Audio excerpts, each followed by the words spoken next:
In 2026, scientists found a new island off Antarctica. Not on an old map, not in some forgotten explorer's journal. In the real ocean. You'd think Earth's coastline was finished by now. Nope. Satellites, ships, digital charts, we've mapped everything, right? Near the Weddell Sea, a research ship spotted a shape in the ice. It looked like a dirty iceberg. Then they got closer. It was rock, about 130 meters long. A real island. Picture this. You're on the icebreaker Polar Stern. You're surrounded by broken sea ice near Joinville Island, off the Antarctic Peninsula. The weather is rough. Visibility isn't perfect. Everything around you is white, gray, and moving. That matters because from a distance, floating ice and fixed land can look almost the same. The expedition had started on February 8, 2026, led by researchers from the Alfred Wegener Institute. They weren't hunting for new land. They were working in one of the hardest places on Earth to map.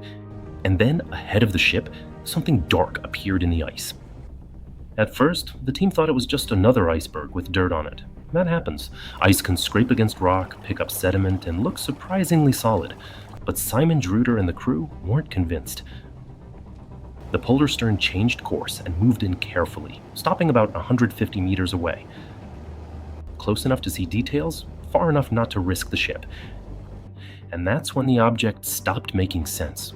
It didn't drift like ice. It didn't look temporary. It had edges. It had height. It had rock. So the team checked it the only way that mattered, with measurements. A drone flew over it to trace the shoreline and build a height model. A multi-beam echo sounder scanned the seafloor around it. It sent sound down through the water and turned the echoes into a map. Think of it like feeling the shape of a room in the dark, but with sound.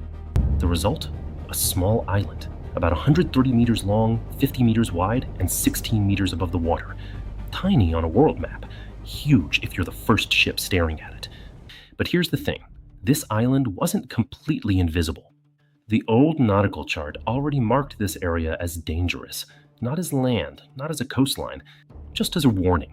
Something was there, but nobody seemed to know exactly what. And the position was off by about 1 nautical mile. So this wasn't a case of Antarctica suddenly creating a new island overnight. It was more subtle than that. The map had a clue. The clue was just incomplete. And honestly, that makes the story better. Because satellites may have seen this place before, but if a rock is covered in ice and surrounded by icebergs, an image alone isn't enough, especially in one of the most remote seas on Earth. You still need a ship. You need sonar. You need a drone. You need proof. The map didn't need a prettier picture, it needed evidence. And that's the real lesson here. This wasn't a giant lost continent. It was a small island near Antarctica, roughly the size of a couple of soccer fields.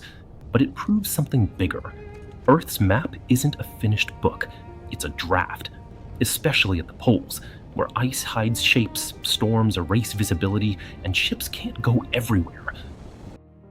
So if Antarctica could hide one island until 2026, what else is still waiting under the white?